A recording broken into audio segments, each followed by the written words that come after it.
Oh, Angela, that sounds fun. Unfortunately, we can't. I've got a bit of a do-on. A wedding.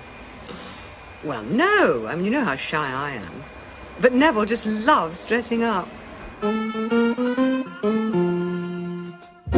bit of a do. A bit of a do.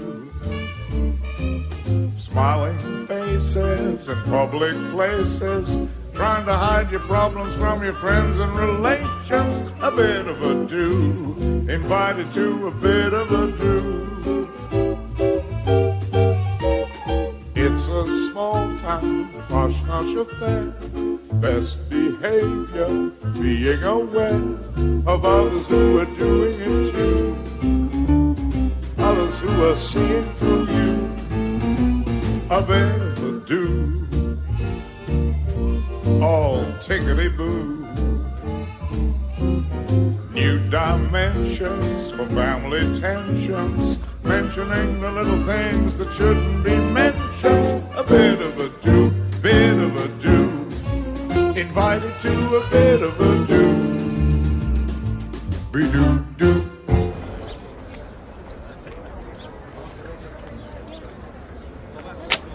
Hello, Gerry. You look wonderful. Thank you. Doesn't he, Neville? Neville? What? I was saying, Gerry looks wonderful. Oh, yes, absolutely. Wonderful.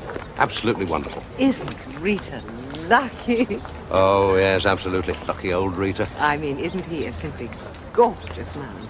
Yes, he is. I mean, gorgeous isn't a word. You're looking very handsome, Gerry. Well, so both of you. I mean, you're handsome and Liz is gorgeous. Thank you. Very much. Liz, I don't query the basic truth of what was said, but wasn't that rather too much of a mutual admiration society? Oh, Neville, I was trying to make you jealous. What? By praising Gerry. Well, why should I be jealous? I wanted you to think I found him attractive. Well, maybe you do. He is attractive, I imagine. To a woman, which you are. I am trying to get you to show me how fiercely possessive you can be when aroused. Oh, I see. Sorry. Oh, Neville, you're hopeless. I'm sorry. No, it's why I love you, I suppose. Because I'm hopeless. I see. No, you don't. You don't see anything. I see Jenny. Hello, darling. Hello, Mum. Hello, Neville. Where's Paul? He wouldn't come. He says he'd find it impossible to dredge up a smile. Oh, dear. Honesty can be so socially inconvenient. I think Paul's trying to be ultra-honest with me in order to try to make me forget the time he was dishonest with me over Carroll Fording Bridge. Oh, how sophisticated his feelings are. No wonder he's doing so well at his road sweeping. Oh, Mum. Oh, Lord, now look what you've made me do. Oh, Lord, I didn't... Oh, why do I always...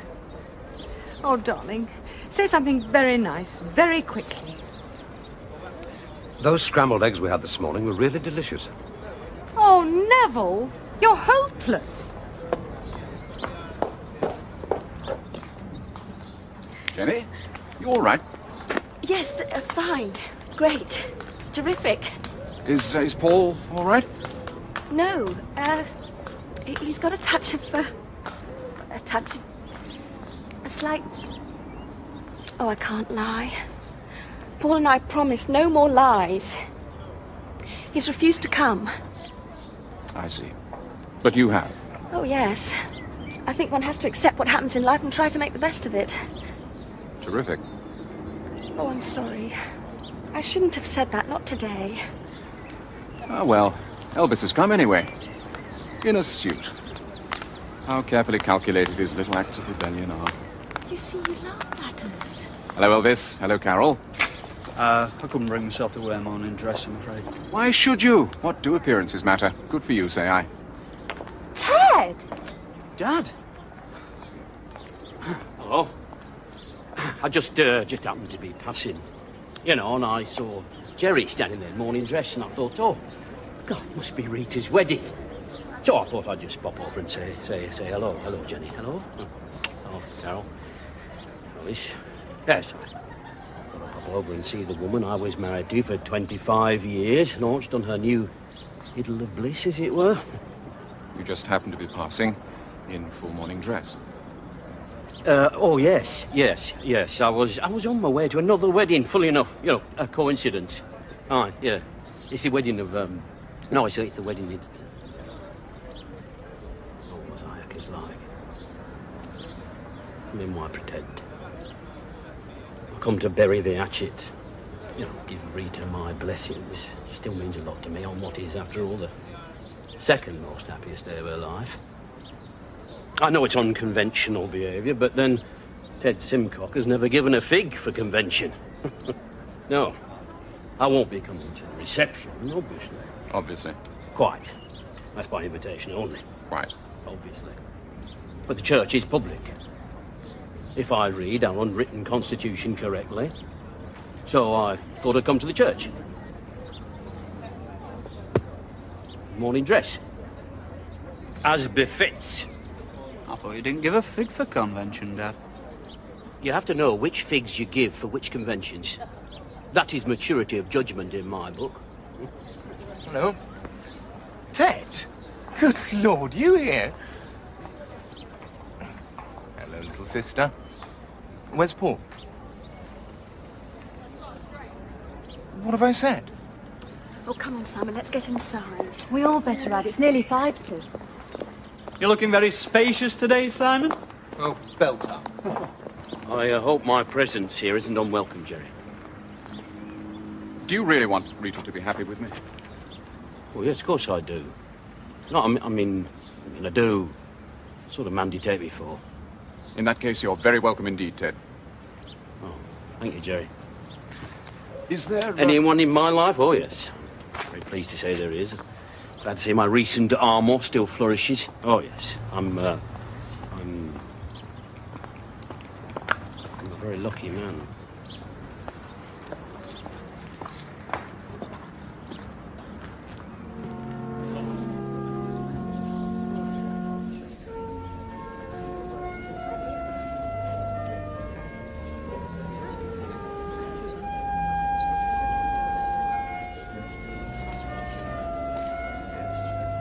She's late. She's exercising her prerogative. Make it sound like a breed of dog.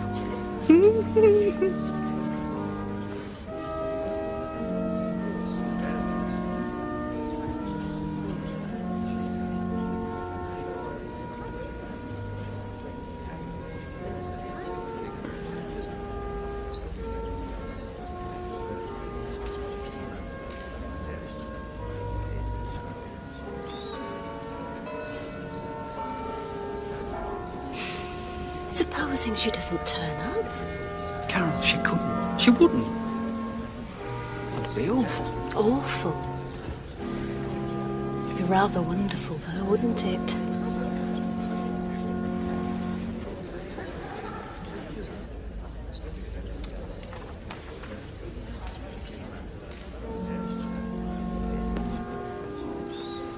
If she doesn't come soon, I'll have to truncate the ceremony. Truncate the ceremony? I don't want a truncated ceremony. I haven't paid a truncated license fee. I have another wedding later. The groom's a counsellor. And I do not intend to have to delay an important wedding on my very first week here. She's not coming. She's jolted in. Oh, well. Maybe she's had an accident. No, I know it. I feel it. I don't know whether to feel glad or sad. I never do these days. Except about us. Oh, what a lovely man. If we weren't in church, I'd kiss you. Maybe Gerry isn't getting married after all. I mean, maybe he'll still have cause to feel jealous. Yes. I respect you far too much to feel that I need ever feel jealous. Oh, Neville.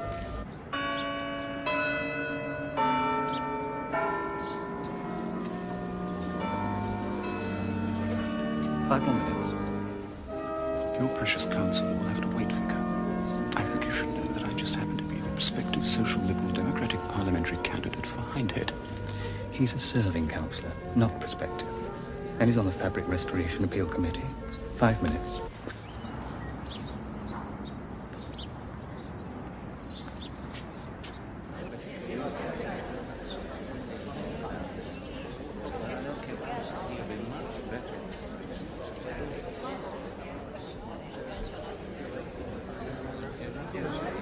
Ladies and gentlemen. Ladies and gentlemen. It looks as if there has been a hitch. I'm afraid I have no alternative for the moment, as we have further nuptials pending on a tight schedule at this ever-popular venue, but to regretfully suspend the wedding for the moment. Mr. Horton, would you please play us out?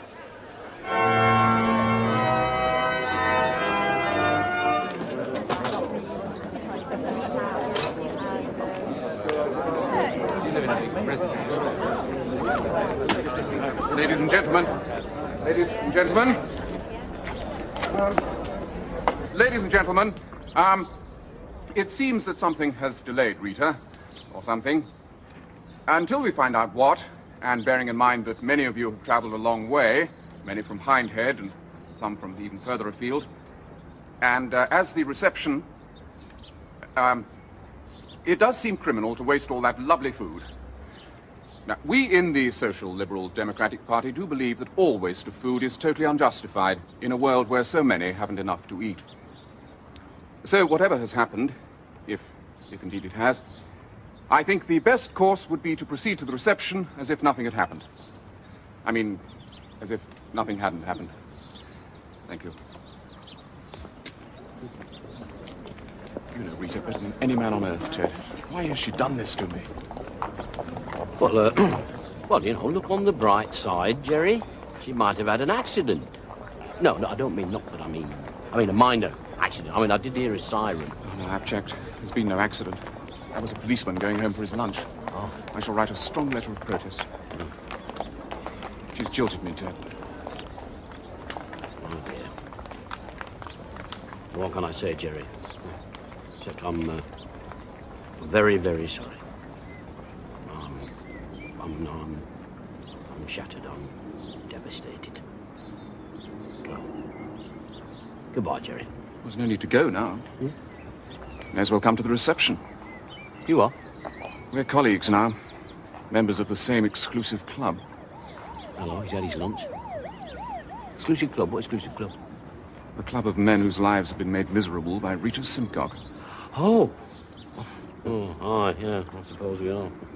Yeah, but I mean, is it appropriate that I, as her ex-husband, should be present? You know, at your... Yes, I will. Thank you very much. Thank you, Gerry.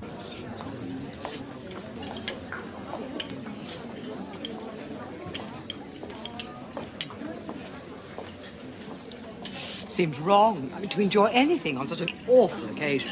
But this sea trout in wine jelly is absolutely delicious. I must go and say something to Gerry. Why? I'm not an unimaginative man, Liz. I can imagine how he must feel. Upset. I mean, I was thinking how I'd have felt if Jane hadn't turned up at our wedding. But not me. What?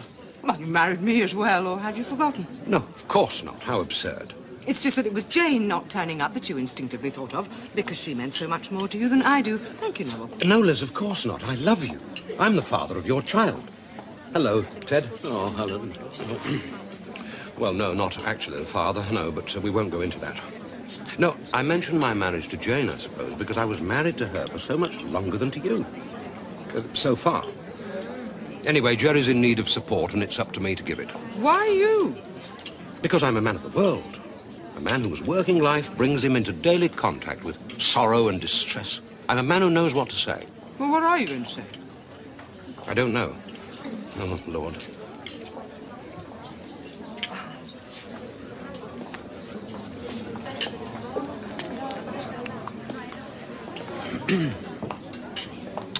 Marvellous spread. Paid for by him, I should imagine. And rather more generously than the one poor Lawrence laid on. Not a tuna fish vol au vent inside. Oh, didn't it? No, I think it's very sensible. I hated those tuna fish vol au vents. No, I meant about me and you being here in this very room. You know, well, less than 2 years ago, in this very room, we went upstairs to the very room above this very room and made love. I had remembered. How is my baby? Flourishing. I wish you wouldn't talk about him, Ted. I care about him. Does he still take after me, does he? No, he's losing the resemblance rapidly. Which I would say shows a remarkable degree of tact for a 10-month-old baby.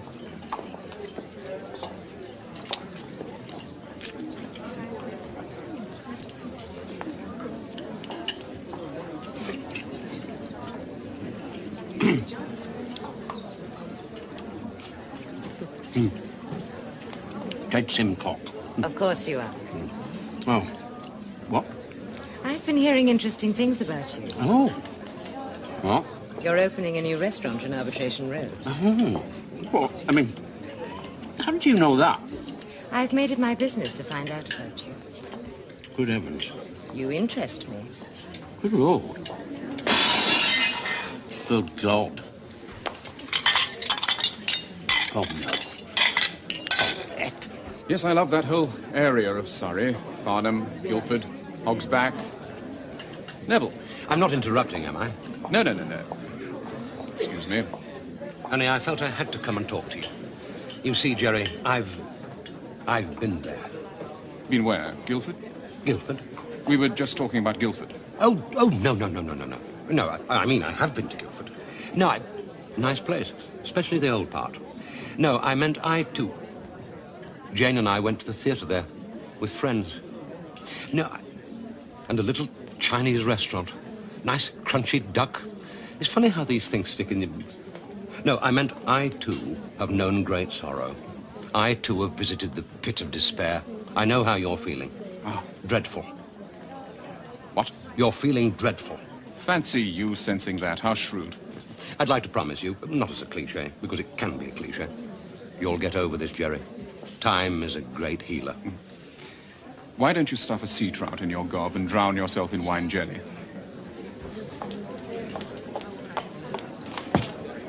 Sandra, what are you doing here? They phoned just after you left. They'd been let down. I held out for double overtime. I thought you'd be chuffed. Yes, I know. Very, very nice, very useful. You'll put it towards the new curtains. I mean, I'm dead chuffed, but... I know, but I never drank your beer. No, well, I'll have a sliver of the salmon, please, waitress. Well, I didn't know I'd be here either. You're ashamed of me. You don't want anyone to see you talking to me. And it's sea trout, any road. Look, that's rubbish, that is, Sandra. It's rubbish. It's just that I don't want anyone to see you talking to me. You are? Well, in case you get sacked, lose the double overtime. I mean, say, I'll have some of the salad niçoise, as we call it in the catering industry. Thank you. So, a sensational day. Sensational. And you pleased? I'll admit it. Only because he's not right for her. Not because... Rita and I are over, Sandra. I know. Oh, honestly, love, we are. It's over, finito, if you what. I know. I've seen how you talk to that tarty piece. She is not a tarty piece. I've no idea who you're talking about, anyway. So, you're smitten. You sod. Bean salad, sir? Yes, please, madam. Thank you. I'm not smitten, Sandra. No. I am not. No. Look, it's just... I like to get things right? And the lady to whom I assume you refer, to whom I was having a brief, sophisticated exchange of views on Beaujolais Nouveau, happens not to be a tarty piece, all right? Beaujolais Nouveau? Aye. The only Nouveau you've ever drunk is Theakston's Nouveau. She's a tarty piece and you're besotted. She is not. She's a classy, elegant, attractive woman, and I am not besotted. Mayonnaise, sir? Yes, thank you. Sandra.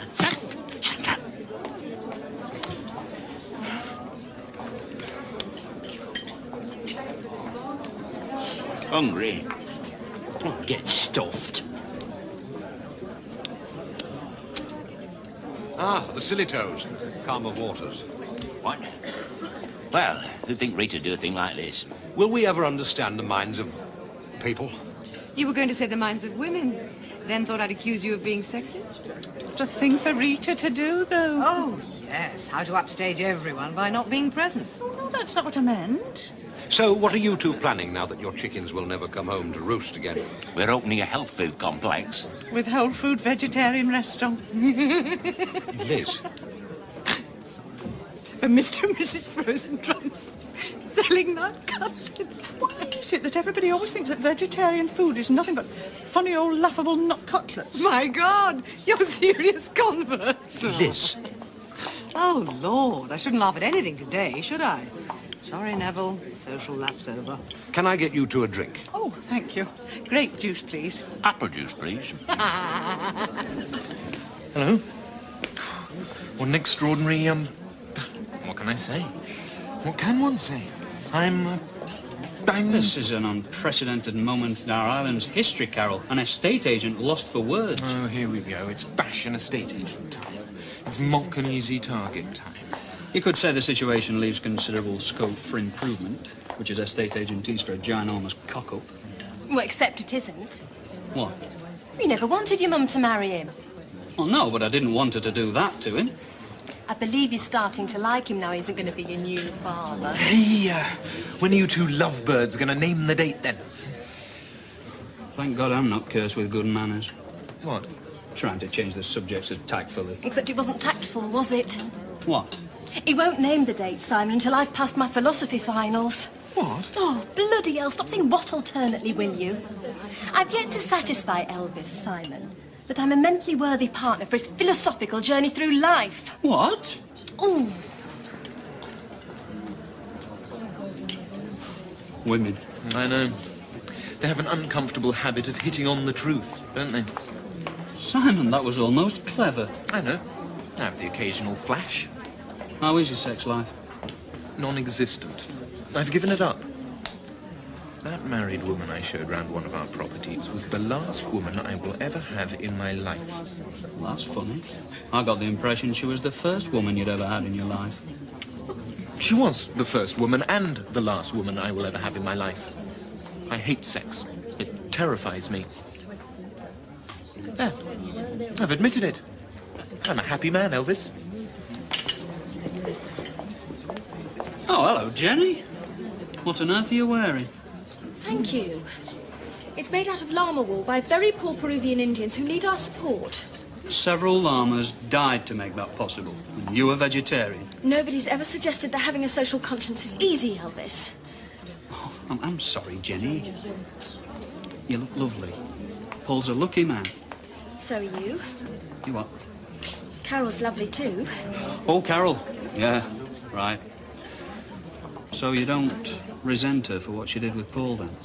Not anymore. It's all over, sorted out. Helped us to move on to a deeper and ever more satisfying plateau of shared feelings and emotions. So you're happy, then? Happy? I thought you were a philosopher.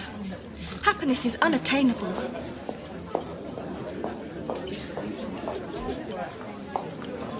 Elvis, we've got a proposition for you.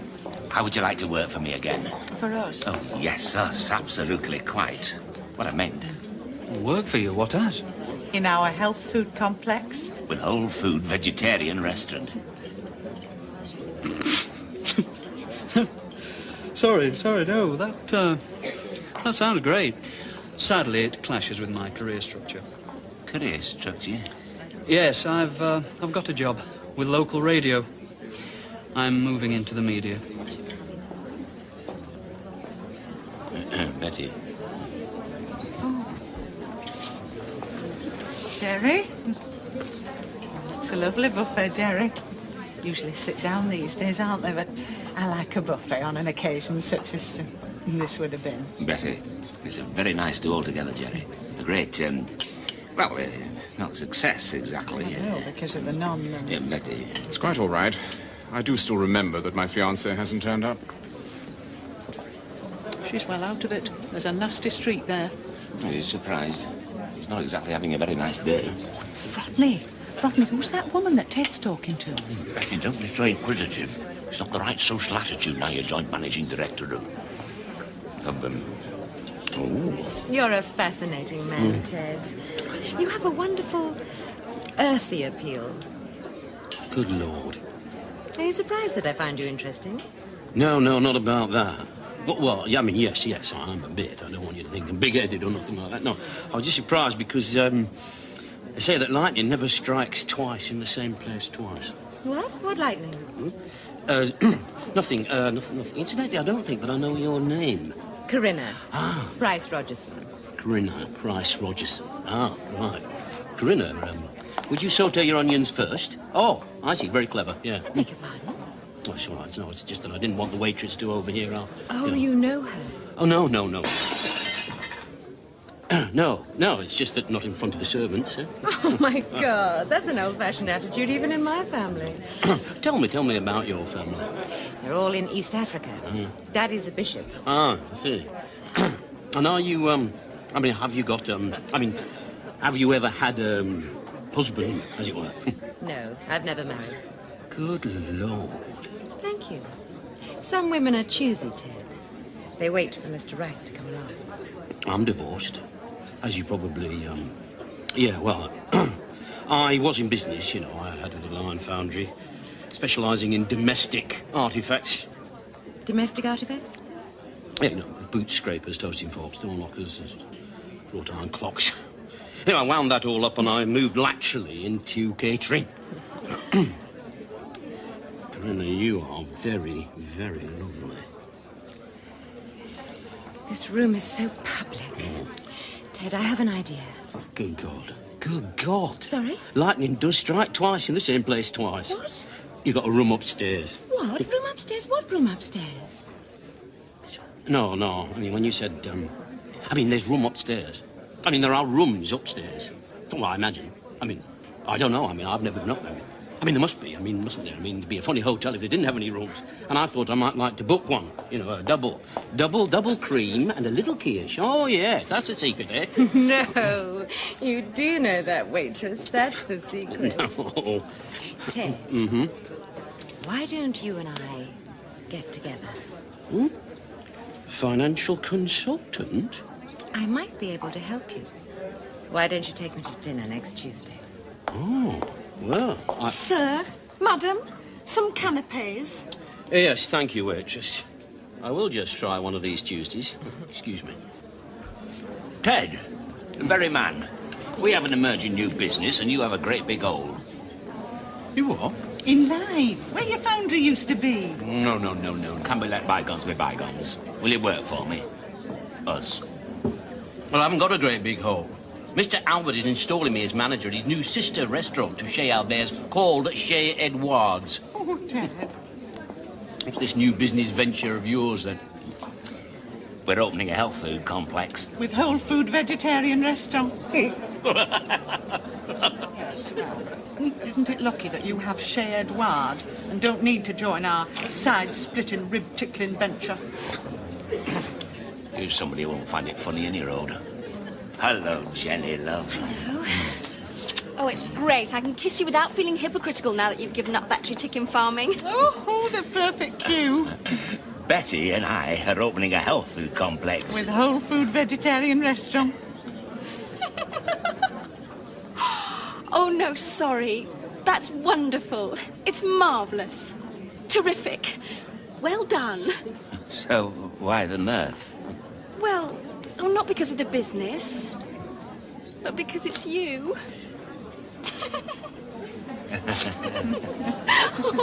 What a lot of laughing this gathering is causing. It's nerves, Gerry. People are finding this difficult. Me too, funnily enough. Marriage isn't all it's cracked up to be, Gerry. What? I was married for many years, Gerry. My wife died.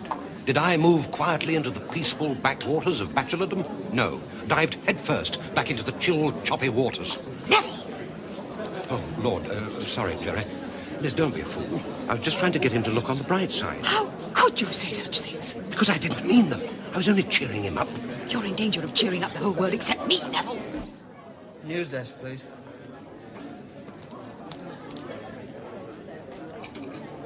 Right.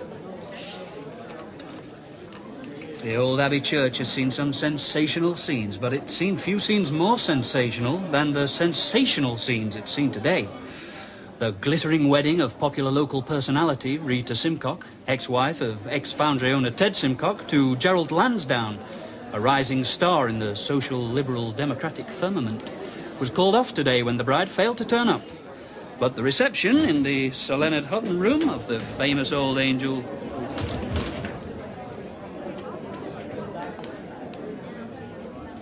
Cancel all that. The bride has just swept in a sensational scene. Await further developments. This is Sir Leonard... This is Elvis Simcock, the Sir Leonard Hutton room, the Angel Hotel. Hello.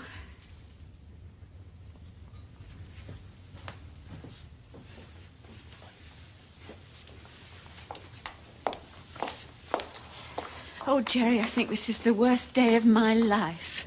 I haven't enjoyed myself quite as much as I expected either. Can't quite work out why. Can't seem to put my finger on it. Oh, Gerry. Am I to have a more eloquent explanation of your incredible behaviour, or am I to have to make do with "Oh, Gerry"? Oh, Gerry. Thank you. How can I explain? Try it. Well, suddenly I just couldn't. Suddenly I realised it was a case of out of the frying pan into the fire. Oh, I'm a frying pan now. Terrific. Shut up, Ted. Yes, shut up, Ted. Ted, what are you doing here?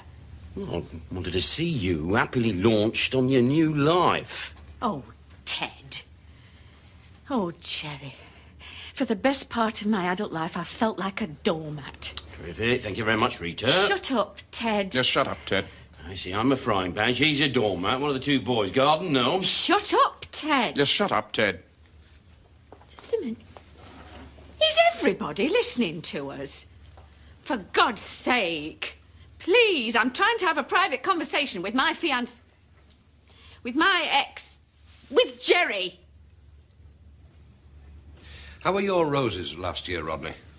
Covered in greenfly. Really? Ours weren't. Isn't that extraordinary, Liz? Rodney's roses were covered in greenfly and ours weren't. Good old Neville. First to the social rescue again. You really are a twin. Anything to do.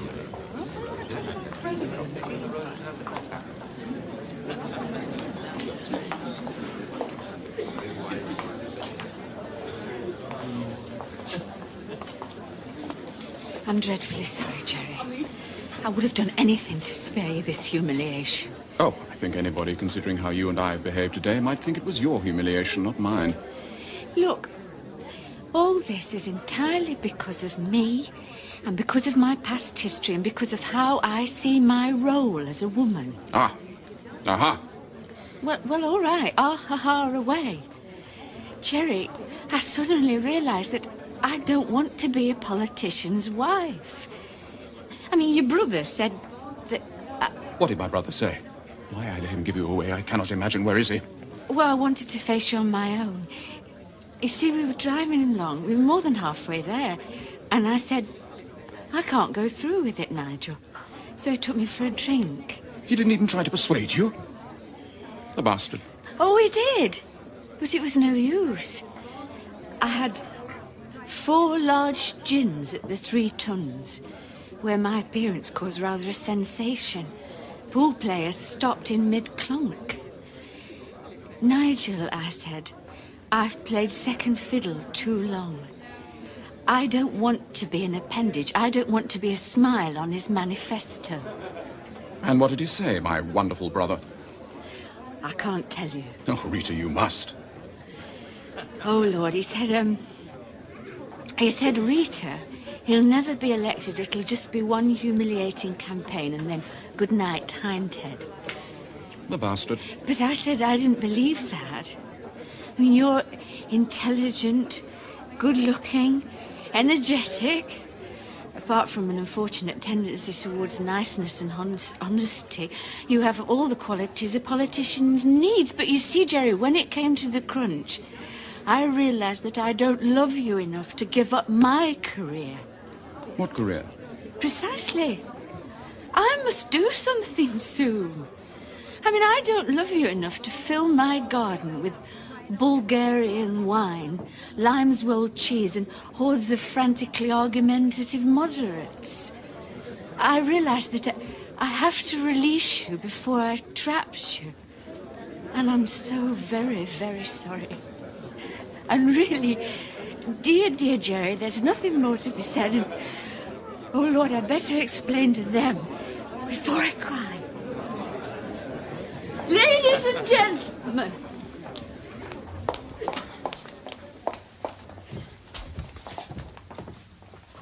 Ladies and gentlemen, I want to apologise to you all for ruining this dreadful day. I mean, for ruining this wonderful day that it would have been if I hadn't ruined it.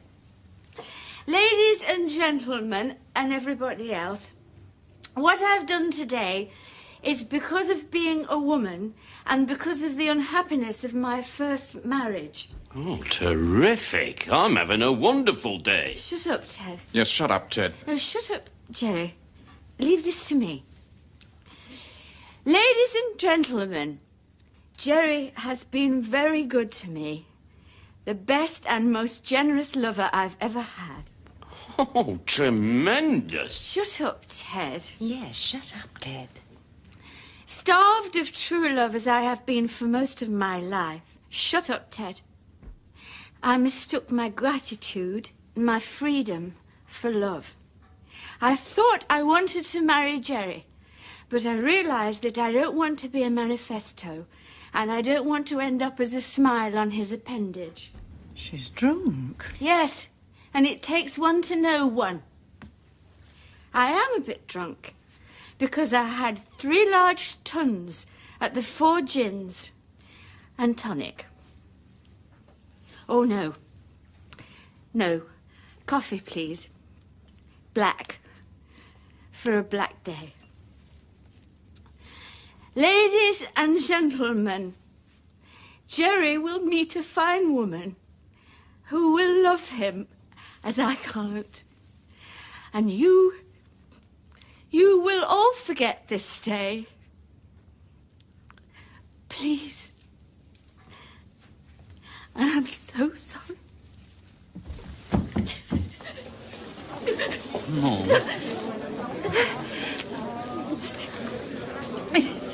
I'm all right now. Suddenly I'm all right. I feel very small and very cold, but very sober. Thank you. How lovely she would have looked. How magnificent her dress would have been. Still is. You know what I mean. Sad to see her drunk, though. It's always sad when somebody you like and admire lets themselves down in public. More grape juice? Please. Where's Paul? He refused to come. Oh, good for him. Oh, terrific. I face up to the total embarrassment of the occasion because I love you and Paul gets praised for copping out. Elvis, your mother's got enough problems without you getting in a temper. Carol, I am not getting in a temper. No, I know. I've seen your tempers. Like when I put tomato puree in the coq au vin. Carol! I don't suppose your hero, Jean-Paul Sartre, ever lost his temper because Simone de Beauvoir put tomato puree in the coq au vin. That's the whole point. Simone de Beauvoir would never have put tomato puree in the coq au vin. Elvis, 3/4 of the world are starving. I know, and I deplore it, but I fail to see any logical link between that and putting tomato puree in coq au vin. This is ridiculous. We've got more urgent things to talk about. No, I don't think I can take any more talk about the urgent things. Let's talk about tomato puree. Nobody's got anything to say about tomato puree, it seems. Hello? Hello, Simon. Sorry to ruin your day. Oh, not at all. It's been a terrific... Well, no, not a terrific. Not at all terrific, of course. But apart from not being terrific, it's been, well... Terrific? Well, yes. Yes, it has. I've spotted a flaw in your logic. What? You said you faced up to the total embarrassment of the occasion. But you didn't know it was going to be embarrassing when you faced it. I was talking about the embarrassment of Mum marrying Gerry, not the embarrassment of her not marrying him.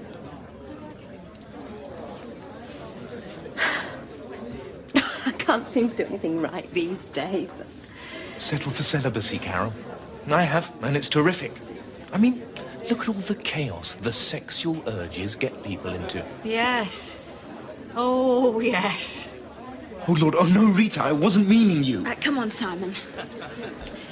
Well, no, Carol, don't leave. I've got this feeling that if I'm left on my own, Ted'll loom up, and I can't face that yet. Oh, right.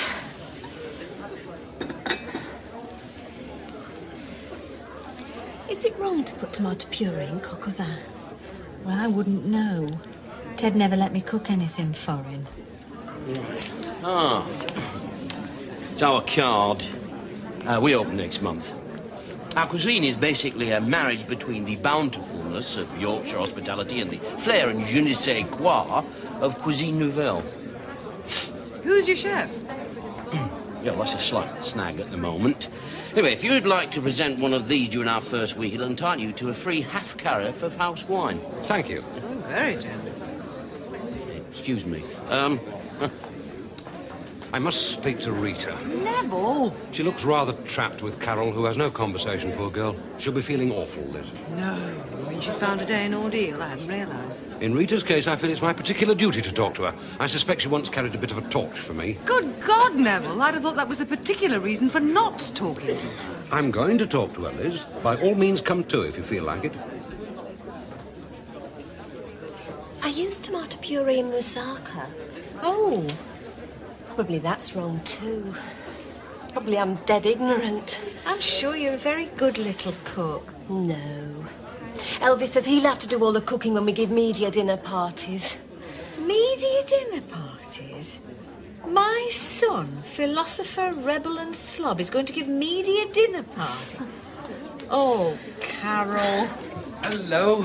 All shipshape and Bristol fashion. Absolutely. Carol and I have just been having a fascinating little chat about tomato puree. Jolly good.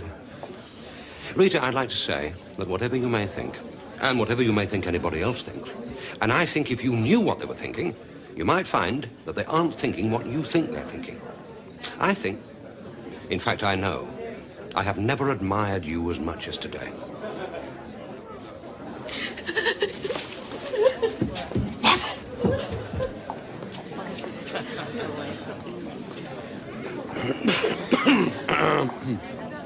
Excuse me. Oh. You've been avoiding me. No. Come on.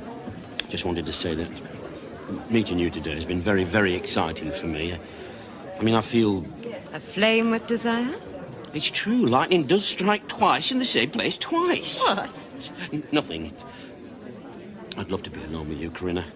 I can't wait for Tuesdays. Will be Tuesdays. That's special Tuesdays every Tuesdays, and Sundays, like most days, will be roast days. Oh, thank you, Sandra. Thank you, Sandra.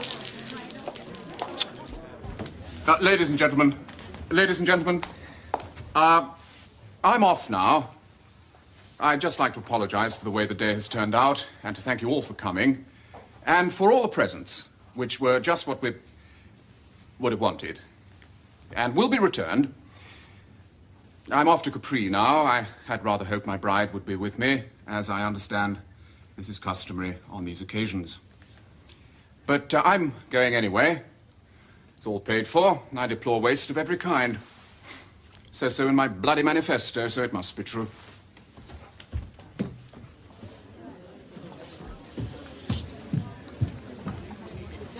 You feel up to facing everybody? Oh, yes.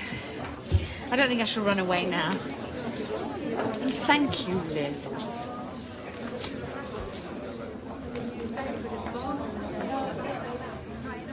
Well... Yes. What a mess. Yes. Oh, well. So how did you feel, Ted? Sad? Happy? Triumphant? Really, Rita, as if I mean, really. You know, I felt embarrassed, Rita, for you, for Gerry, for me. For you? Yes. Well, Rita made some rather nasty insinuations about my prowess as a lover. Ted, not now. Right, all right. Subject closed. I know now's not the time nor the place. But I mean, it was, though, wasn't it? A bit below the belt. As it were. No, Ted, it was not below the belt. I was referring to your emotional commitment, not your physical prowess. You're all right in that department. And there are some people in this room who could second that, I'm sure. I really must go and, See if Neville's all right? Yes, exactly. Thank you.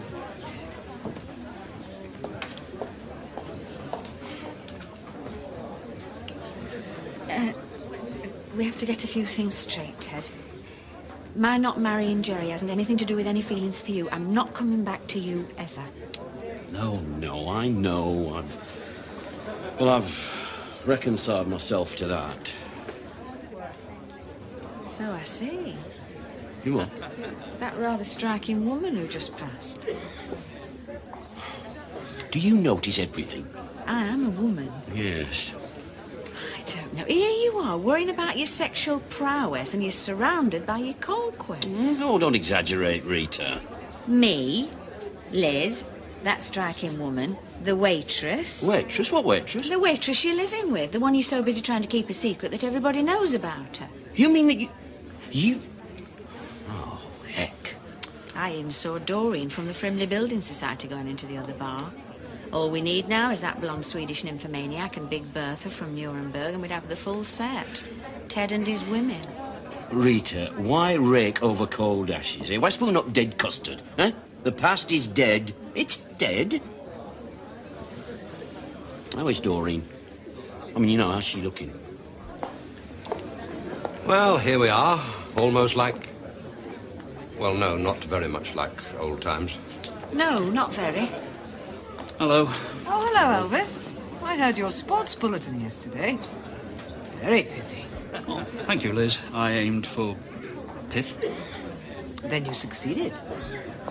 Hello? Everybody gathered? Almost like... No, not really at all like old times. No. Well, I'm very grateful to you all for rallying round, but I think it's about time I faced the massed ranks of Gerry's friends and relations now. Is there really any point? I mean, you've explained to them already. Can you add anything? Perhaps not. Perhaps we better all go home. Home. When I tell Paul he's going to be so sick he missed it. Oh, Lord, I shouldn't have said that. Not today. Oh, Lord, I don't want to cry. Don't cry. Please, nobody cry. Because once I start... Do you know one of the reasons why I couldn't marry Gerry? It'll probably sound ever so silly, but he never had any doubts. He always thought he was right about everything. Now, I doubt whether I could live with anybody who never had any doubts. I don't understand. I do. I do, Elvis. I never said a word. I have doubts. Tremendous doubts. I'm constantly testing my beliefs against my doubts. And I don't intend to hide that, even from the selection committee. No, I don't see why you should... Selection committee? What selection committee? I'm thinking of entering politics myself. I mean, in a very minor way. I'm putting myself up as Labour candidate for the Brackley Ward Council by-election. Great. No, really, that's fantastic. Great. You in politics? Thank you, Ted. I shall have to preserve the full impartiality of my reports, Mum. Of course you will. I'd have expected nothing less from you. Labour? Have you discovered nothing at all about my beliefs, Neville? I'm sorry. If they'll have me after this. Oh, God. Oh, I'm sorry. All right. I feel awful. All right. Oh. There you go. Oh. You know, when I first got here and I had to face Gerry and everybody, I didn't feel as bad as I expected. Perhaps the drama of it keyed me up. But now, when it's over, when I wake up in the nights to come, in the months to come, and I say to myself, no, it wasn't a nightmare. I, Rita Simcock, did this dreadful thing. Will I ever feel able to smile again? Will I ever feel able to laugh again? Hello. Hello. Well, all gathered together. Almost like... No, not really very much like. No, not very. Not really. Well, what are you two busy bees up to these days? We're opening a health food complex. With whole food vegetarian restaurant.